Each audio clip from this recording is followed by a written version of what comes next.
जम्मू काश्मीरच्या राजौरीमध्ये रहिवासी भागामध्ये पाकचे ड्रोन हल्ले। राजौरीच्या आर्मी कॅम्प परिसरामध्ये पाकनं ड्रोननं हल्ले केले। तर त्याचीही काही दृश्य आपण पाहतोय। पाकच्या ड्रोन हल्ल्यानं भारतानं चोख प्रत्युत्तर देखील दिलेलं आहे। पाकिस्तानकडनं राजौरी या भागामध्ये गोळीबार देखील करण्यात येत होता। सध्या पाकच्या हल्ल्यानंतर राजौरीमध्ये तणावपूर्ण शांतता फिरत असताना पाकिस्तानकडून झालेल्या हल्ल्यांची दाहकता स्पष्टपणे दिसून येते आहे। कारण या हल्ल्यांमुळे झालेले नुकसान हे स्पष्टपणे दिसून येते। त्याचबरोबर जी जीवितहानी झालेली आहे ती सुद्धा पाहायला मिळते आहे।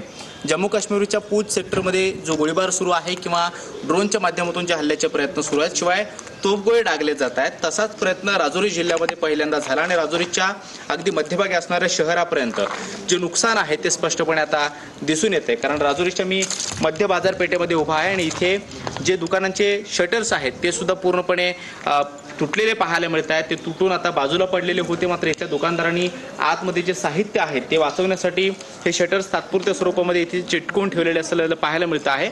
मात्र याच्या बाजूला जी एक इमारत आहे त्या इमारतीच्या संपूर्ण काचा फुटून रस्त्यावरती विखुरल्या अवस्थेमध्ये पाहायला, रस्त्यावरती ज्या काचा पाहायला मिळत आहेत त्या इथल्या झालेल्या शेलिंगमुळे म्हणजे तोफगोळे जे डागले गेले त्यामुळे झालेलं जे नुकसान होतं ते सुद्धा हे आता स्पष्टपणे दिसून येत आहे।